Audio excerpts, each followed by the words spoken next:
Dear students, causative verbs काफ़ी important मानी जाती है। अधिकांश बच्चों को तो कॉजेटिव वर्ब्स क्या होती हैं यह भी नहीं मालूम होता है।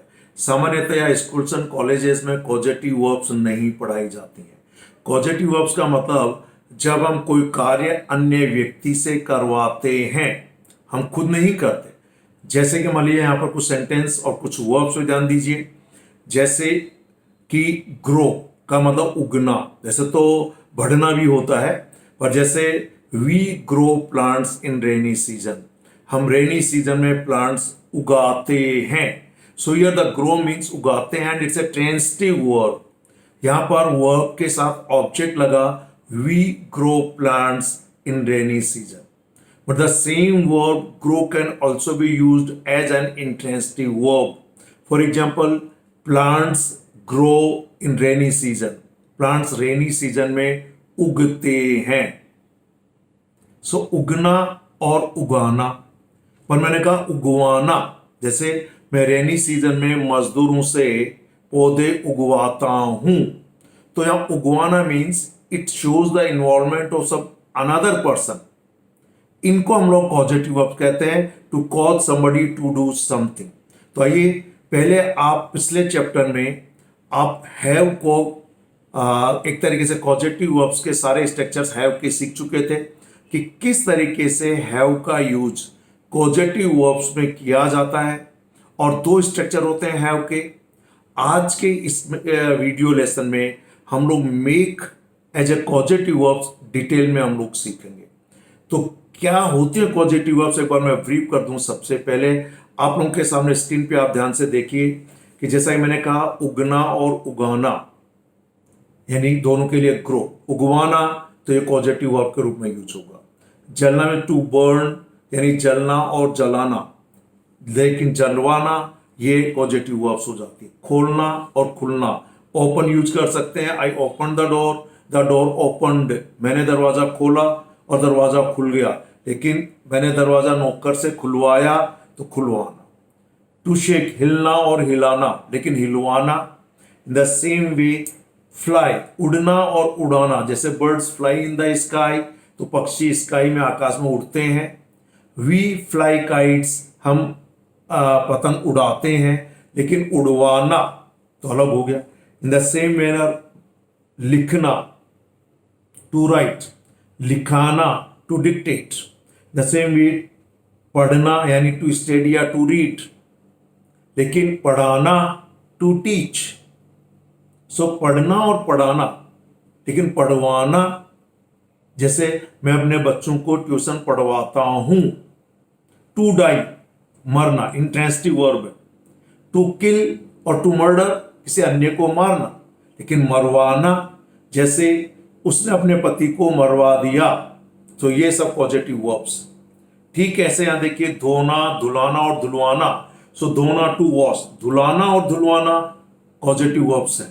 तो इन तरीके की वर्ब्स को किस तरीके से इंग्लिश लैंग्वेज के लिखने बोलने में प्रयोग किया जाता है, क्या क्या सेंटेंस स्ट्रक्चर्स होते हैं, कॉम्पिटिटिव एग्जामिनेशंस में कैसी एरर पूछी जाती हैं, उनको आइए आप समझते हैं। Have as a positive verb आप पहले पढ़ चुके थे।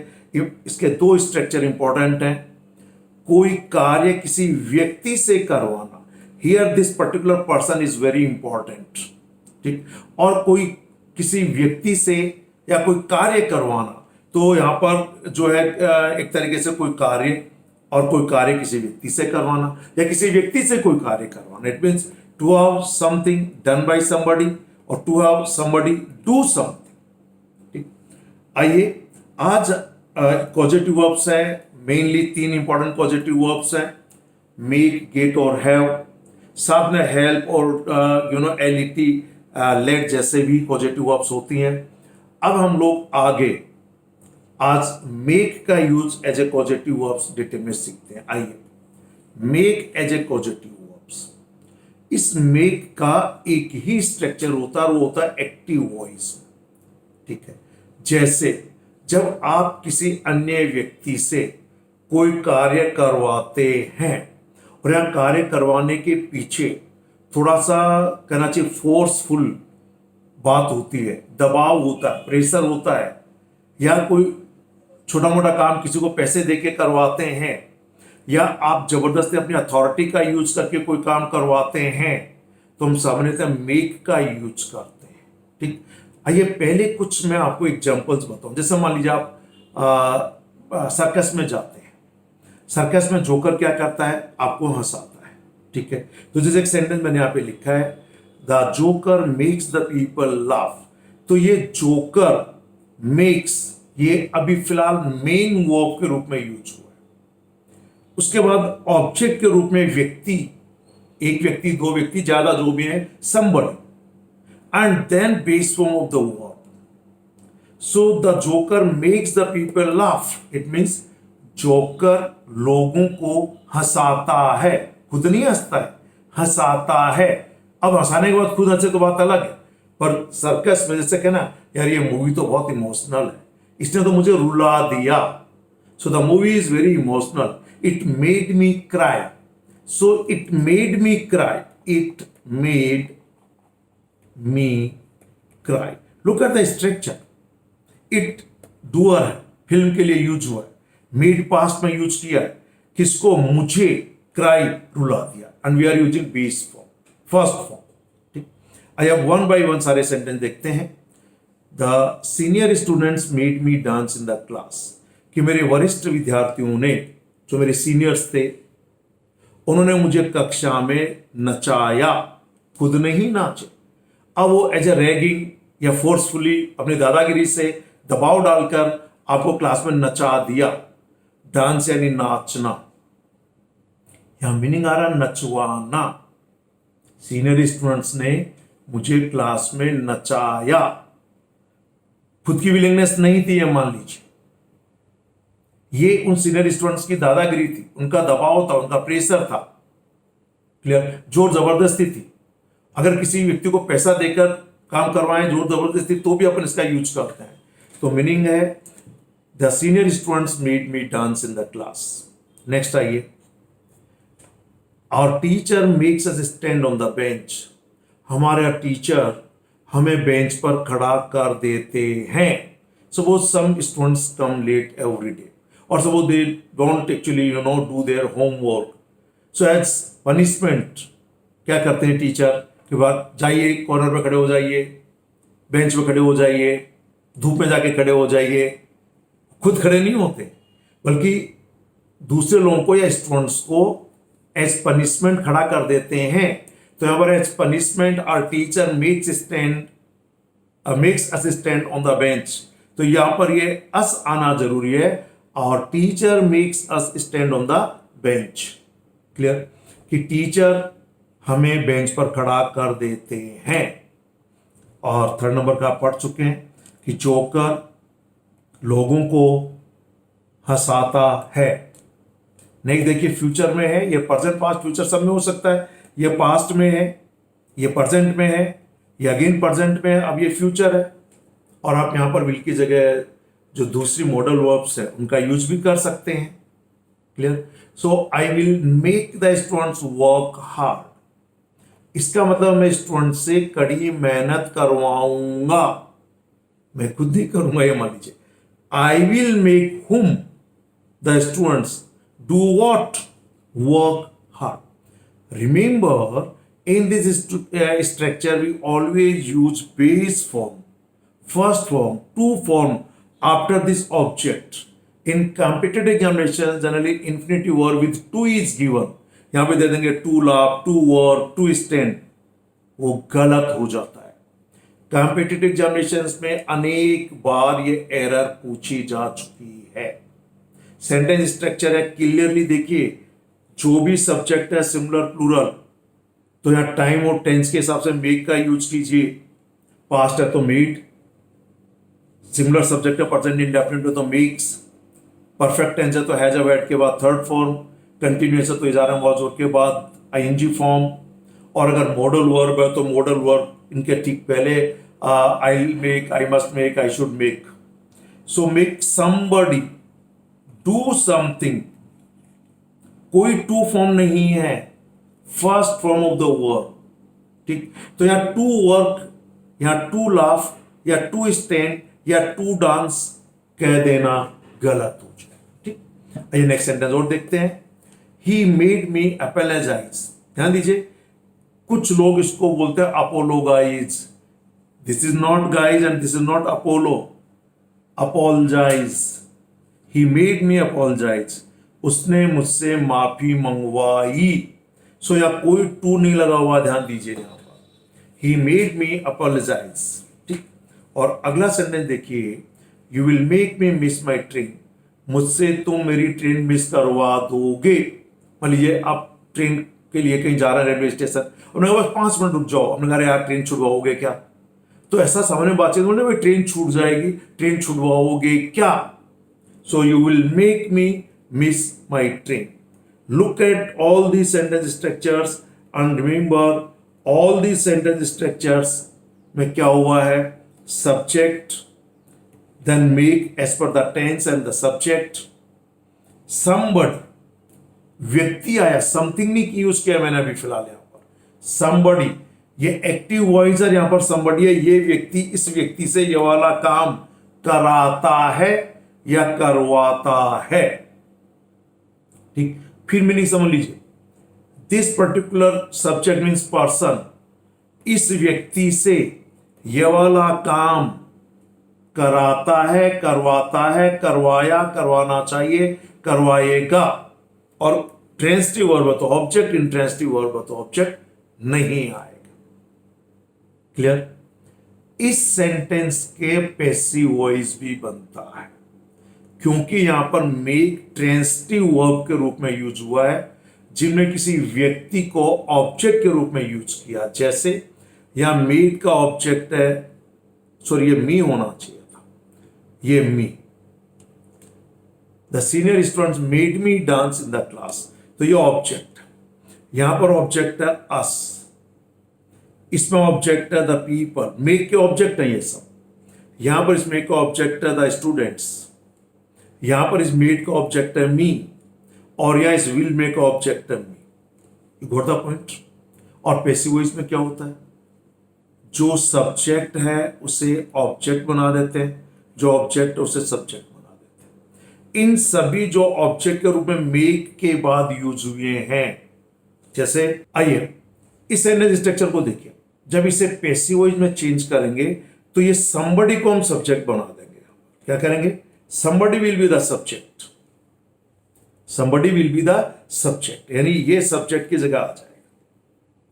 ठीक है, अब इस मेक को पैसिव वॉइस में लिखा जाएगा, यानी पैसिव वॉइस में मेन वर्ब की थर्ड फॉर्म हो जाता तो इसको मेड कर दिया जाएगा, और इस वर्ब के हिसाब से यहां पर इसके पहले बी की अलग अलग फॉर्म्स लिखी जाएंगी।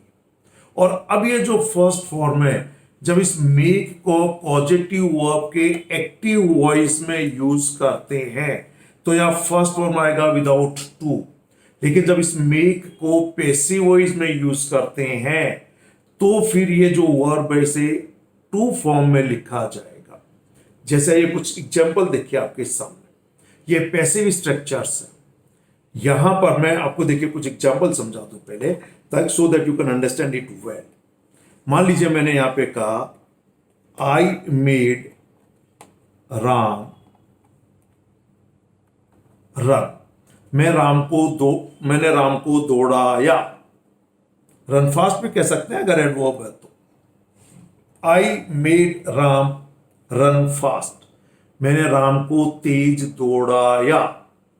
क्लियर? अब यहां पर राम को आप सब्जेक्ट बनाइए, मैंने किसको दौड़ाया? राम को।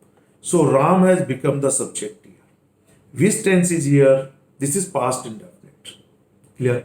And in passive voice we always use past participle form of the main verb, और साथ में लिंकिंग वर्ब के रूप में बी की फॉर्म।